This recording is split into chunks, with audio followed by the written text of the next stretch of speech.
Hi guys, my name is Dr. Colin Hill and I teach at Tennessee Tech University. Today we'll be talking about the MTSBOA 9th and 10th grader snare drum etude. So this one's tricky in that there's stickings that are notated that may be uncomfortable for you. Alright, it's important that we do follow them since it's notated, but it's going to take some extra practice to get maybe some pretty normal rhythms feeling good with this maybe unconventional sticking. So at the beginning, just make sure in measure 2 you notice the marcato accents. Those should be a little bit louder than the other mezzo forte accents in that measure. Alright, so something like this. So here a very clear difference, right, between the marcato and the normal accents. Then make sure that those drags are really clean. You want to hear 2 strokes, alright? There's a tendency to want to crush the 16th note rest in measure 3. So just make sure you really wait for the E of 2. Alright? Alright, that spot right there. Make sure you wait for that downbeat. Alright, don't crush that space. And then when you have a paradiddles in measure 4, make sure that the accent on the right hand is in fact softer than the accent on the left hand. They should decrescendo. So less on that right hand accent than the left hand accent. This little 2-bar phrase, measure 3 and 4, is tricky, just timing wise. A lot of syncopation, meaning accents on E's and U's that we're not used to. So just work on that with the metronome nice and slow until you get really comfortable and then start to speed it up. When we get to measure 5 is an example of an easy rhythm that's made much harder by the sticking. Alright? This rhythm isn't bad.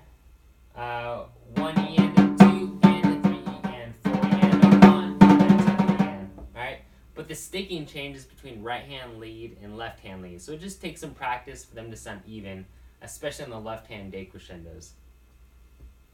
When we get to the chord note triplets in measure 6, just be careful that they don't turn into one of those Cuban triplets, right?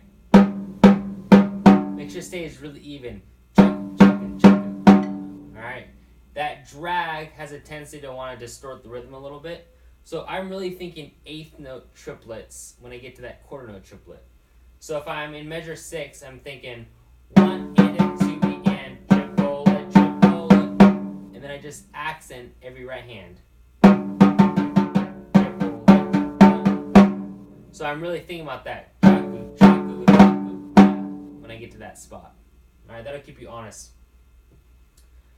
When you get to the molto retard on the buzz roll in measure 8, I would purposely kind of change my roll skeleton. Up until that point, for all my buzz rolls, and really the only one we have to deal with is in measure 7, I'm doing 16 notes for my skeleton. Meaning, when I get to beat 1, 2, 3, when I get to beat 4 of that 5/4 bar, I'm going to start with my right hand and play 16ths. 4 E and a 5 E and. Alright, and then I'm going to buzz those. 4 E and a 5 E and. So when you're at tempo, it'll sound like a roll. Alright? When I get to measure 8, I'm going to purposely go into 6-tuplets for my roll skeleton, so I have a different tempo almost instantaneously. Alright?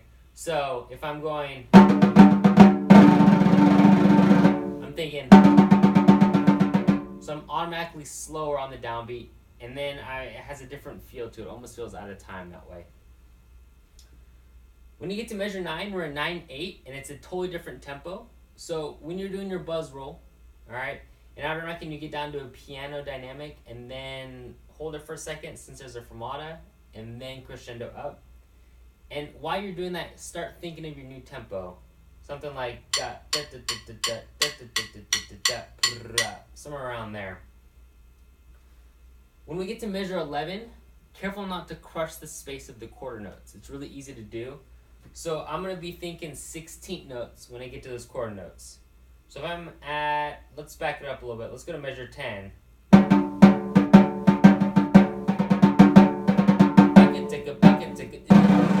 So I'm really thinking those 16ths there. That'll keep me honest. Here's measure 11.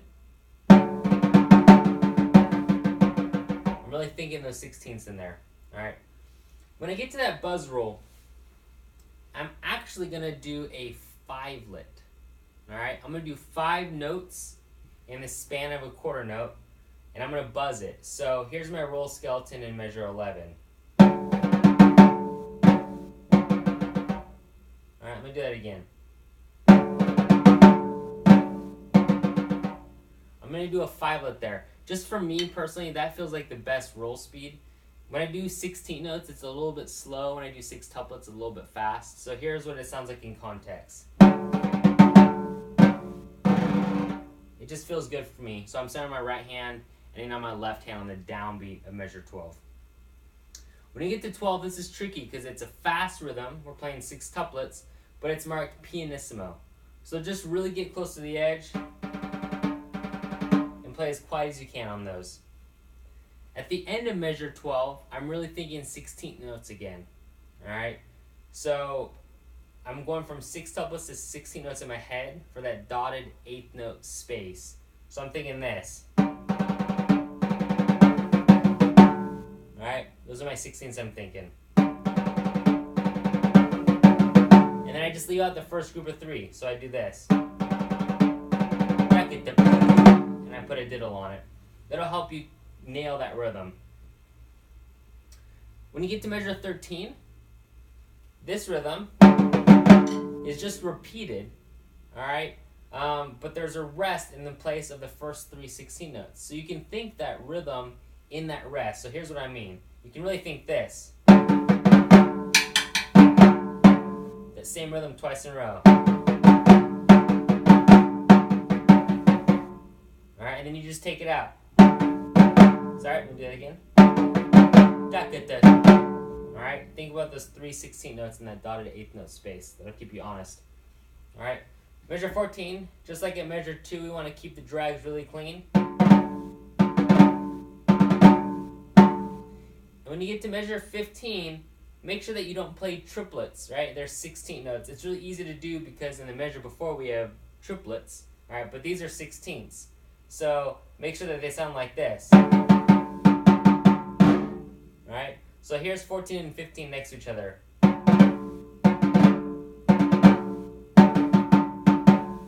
Alright, careful of that rhythm. When we get to the buzz roll in measure 15, because we're crescendoing, I'm going to excel my hands a little bit on the roll skeleton. So I'm going to do essentially 16 notes for the last 8th note, the first part of the buzz. And I'm going to do 6 tuplets for the buzz roll coming up. And that tempo will sound pretty good. That's my roll skeleton. I'll do it again. Alright, and then I put buzzes on those.